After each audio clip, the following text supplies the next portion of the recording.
Hello friends, welcome back to my YouTube channel Boom Tax. और आज हम एक सीबीडीटी की प्रेस रिलीज डिस्कस करने जा रहे हैं, जो कि अभी बहुत ही ट्रेंडिंग है, क्योंकि इस समय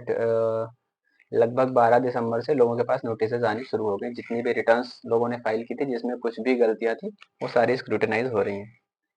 तो इसमें कुछ पॉइंट्स हैं कि किस तरह की टैक्स पेयर्स को नोटिस आ रही है और किनको नहीं आ रही, रीज़न क्या है और उसका सोल्यूशन क्या हो सकता है, उस पर हम डिस्कस करेंगे।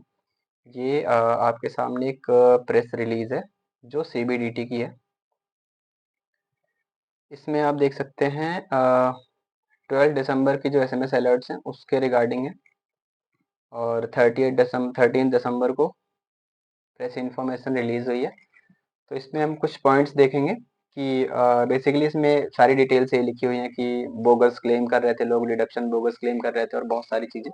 जो गलत रिपोर्ट हुई थी उसको डिपार्टमेंट ने एक तरह से एआई बेस्ड नोटिसेज हैं ये सारी। तो इसमें ज़रूरी नहीं कि आपके पास अगर ये नोटिस आती है तो सारी की सारी सच हो, बट इसमें कुछ पॉइंट्स मैं आपको फिर भी दिखा देता हूँ कि इसमें ये कह रहे हैं इनकम टैक्स रिटर्न फाइलर्स जो हैं वो इन्वॉल्व हैं, और इनकम टैक्स की रिटर्न फाइलिंग में बोगस क्लेम्स बहुत ज़्यादा हैं, जिसमें 80C के भी कुछ होते थे, बट अभी इन्होंने बेसिकली 80G को टारगेट किया है। तो इसमें लिखा है donation to registered unrecognised political parties, सबसे ज़्यादा इस पे ही है, और चैरिटेबल इंस्टीट्यूशंस पे। तो कुछ अनरिकॉग्नाइज्ड पॉलिटिकल पार्टीज हैं जो केवल रजिस्टर्ड हैं और उनके कोई भी वर्क नहीं होते, कुछ भी एग्जीक्यूशन नहीं होता, वो कोई इलेक्शंस वगैरह में भी पार्टिसिपेट नहीं कर सकते। तो उसमें इनकम टैक्स डिपार्टमेंट ने बहुत सारे एक तरह से आप कह लो रेड मारी, या बहुत जितने भी इन्होंने डीप रिसर्च करी अपने तरीके से, जितने भी इन्वेस्टिगेशंस करें, तो वहाँ पे इसमें बहुत सारी पार्टियां ऐसी भी आई जिन जो कि उस एड्रेस पे है ही नहीं है, जिस एड्रेस पे इनका रजिस्ट्रेशन हो रखा है, जो भी पॉलिटिकल पार्टीज हैं वो है ही नहीं। तो उनका यूज हो रहा है हवाला करने के लिए या क्रॉस बॉर्डर पैसे ट्रांजैक्शन करने के लिए, इस तरह के यूजेस जो इनकम टैक्स ने फाइंड किया है। तो इसमें सीबीडीटी ने एक strengthen it's data driven approach too early detection of suspicious claims. यहाँ पे सस्पिशियस मार्क किए हैं, जरूरी नहीं कि जिसके पास नोटिस आई है वो गलत ही है, आपको उसके सपोर्टिंग डॉक्यूमेंट्स देने पड़ेंगे और वो आगे क्लियर हो सकता है। बट इसमें क्या है, इन्होंने हाई रिस्क बिहेवियर पैटर्न सीधे मार्क की 80G और 80GGC पे इन्होंने नोटिस भेजने शुरू किए। अब इसमें एक large number of tax payers को नोटिस गई हुई है, जो कि केवल इसी फाइनेंशियल ईयर के लिए, जो फाइनेंशियल ईयर 24-25 है, जो कि असेसमेंट ईयर 25-26 है, जो लेटेस्ट हमारी रिटर्न फाइल हुई है। तो ये एक तरह से फ्रेंडली मेजर बोल रहे हैं इसको। ये इन्होंने क्या किया कि सबको नोटिस भेजा और सबको एक चांस दिया कि आप अपनी रिटर्न को रिवाइज कर लें या फिर अपडेट कर लें, जिसका जो भी एप्लीकेबल हो वो कर सकता है। इसमें कुछ पॉइंट्स हैं, जैसे की पॉइंट्स हैं इसके कि एक्शन अगेंस्ट इंटरमीडियरीज, जिन जो रिटर्न फाइलर्स हैं उनके अगेंस्ट डिपार्टमेंट ने बहुत सारी चीज़ों पे एक्शन लिया है। बोगस क्लेम्स वगैरह के लिए ये बहुत ज़्यादा जिम्मेदार होते हैं। यूजुअली टैक्स पेयर को नहीं पता होता कि कहाँ से क्लेम करना है, कैसे करना है, बट ये फेक एक कमिटमेंट कर देते हैं कि हम आपका फुल रिफंड कराएंगे, और इस तरह की चीज़ों को वो कंप्लीट करने के लिए इस तरह से गलत तरीके से वो इनपुट डिडक्शंस क्लेम करते हैं। बोगस क्लेम्स के लिए डोनेशन का बेसिक यूज, सबसे ज़्यादा डोनेशंस का यूज हुआ है चैरिटेबल ट्रस्ट में और आरयूपीपीज में, जो कि रजिस्टर्ड अनरिकॉग्नाइज्ड पॉलिटिकल पार्टीज हैं। उसके बाद से मिसयूज ऑफ एंटिटीज हुई हैं, जो भी आप पॉलिटिकल पार्टीज कह लो या फिर जो एनजीओज हैं,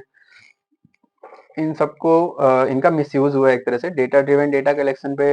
एक डेटा ड्रिवन अप्रोच ही था इनकम टैक्स डिपार्टमेंट का, कि जितने भी लोगों ने इस तरह के क्लेम्स लिए हुए हैं, चाहे वो पॉलिटिकल पार्टीज का या फिर एनजीओ चैरिटेबल ट्रस्ट का, तो सबको एक साथ इन्होंने नोटिस भेज दिया कि आप इस पे अपनी रिटर्न्स को इधर रिवाइज कर लो या फिर अपडेट कर दो,